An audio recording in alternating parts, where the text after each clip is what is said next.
नमस्कार, आप देख रहे हैं हरियाणा स्टोरी। मैं हूं आपके साथ नेहा शर्मा। हरियाणा के मुख्यमंत्री नायब सिंह सैनी ने विधानसभा सत्र के दौरान श्री गुरु तेग बहादुर जी के 350वें शहीदी दिवस के अवसर पर सरकारी प्रस्ताव पेश करते हुए सदन को संबोधित किया है। मुख्यमंत्री ने याद दिलाया है कि अगस्त 2025 में सर्वसम्मति से गुरु जी के 350वें बलिदान दिवस को व्यापक स्तर पर मनाने का संकल्प लिया गया था।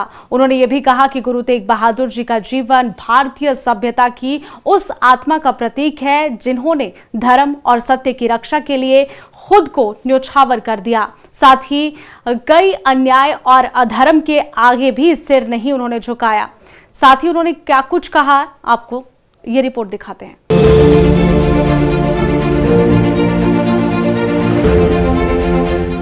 हरियाणा विधानसभा के सत्र के दौरान मुख्यमंत्री नायब सिंह सैनी ने हिंद की चादर 9वीं पातशाही श्री गुरु तेग बहादुर जी के 350वें शहीदी दिवस को समर्पित एक सरकारी प्रस्ताव पेश किया, जिसे पूरे सदन में सर्वसम्मति से पारित कर दिया गया। अपने संशोधन में मुख्यमंत्री ने गुरु जी के बलिदान को भारतीय सभ्यता की आत्मा और धर्म की रक्षा का सबसे बड़ा प्रतीक बताया।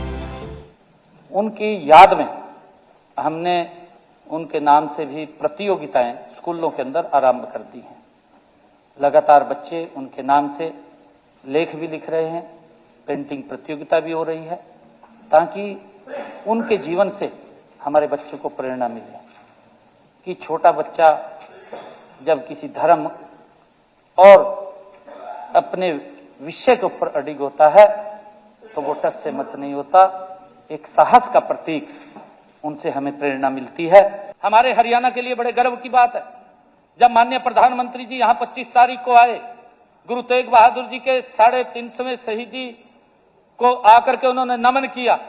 हमें गर्व है कि आदरणीय प्रधानमंत्री जी हर महीने मन की बात कार्यक्रम का उल्लेख करते हैं और उन्होंने 30 नवंबर को अपने मन की बात कार्यक्रम में इस हरियाणा के लिए ये अत्यंत गर्व और गौरव की बात है कि हमें इस तरह उन्होंने प्रोत्साहित करते हुए मन की बात कार्यक्रम के अंदर आदरणीय प्रधानमंत्री नरेंद्र मोदी जी ने इस अनुभव केंद्र का उसमें भी जिक्र किया और लोगों से अपील की कि उसको वहां देखने अवश्य जाएं। मुख्यमंत्री ने प्रधानमंत्री नरेंद्र मोदी का आभार व्यक्त करते हुए बताया कि 25 नवंबर को प्रधानमंत्री खुद विशाल समागम में पहुंचे और गुरु जी को नमन किया।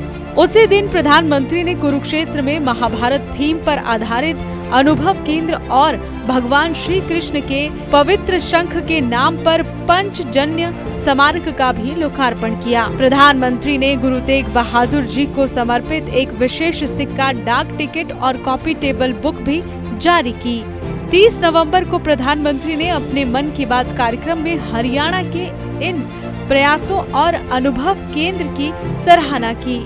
शिक्षा और बुनियादी ढांचे में गुरु जी की स्मृति को याद किया गया।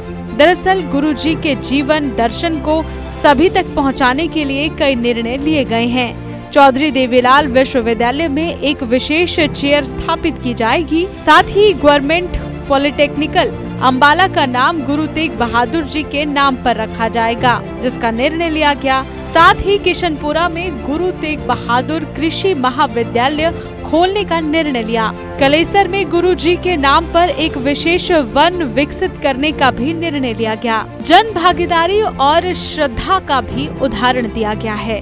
मुख्यमंत्री ने बताया कि प्रदेश में कार्यक्रमों को लेकर भारी उत्साह रहा है। प्रदेश भर में 350 रक्तदान शिविर लगाए गए, जिसमें 23,000 यूनिट से अधिक रक्त एकत्रित हुआ। साथ ही स्कूलों में हुई निबंध और कहानी प्रतियोगिता का भी जिक्र किया गया है। प्रतियोगिताओं में 3.5 लाख से अधिक विश्वविद्यालयों ने भाग लिया। संशोधन के दौरान मुख्यमंत्री ने गुरु जी के साथ साथ उन वीर नायकों को भी श्रद्धांजलि दी है जिन्होंने उनके मिशन में प्राण त्याग दिए। उन्होंने दादा कुशाल सिंह दहिया, भाई जैता जी, भाई दयाल जी और भाई सतीदास जी और भाई मतीदास जी के अद्वितीय बलिदान को याद किया। आखिर में मुख्यमंत्री ने 3.25 करोड़ हरियाणवियों की ओर से प्रधानमंत्री का आभार जताया और सदन से इस गौरवमयी प्रस्ताव को पारित करने का अनुरोध किया, जिसे ध्वनि मत से स्वीकार कर लिया गया।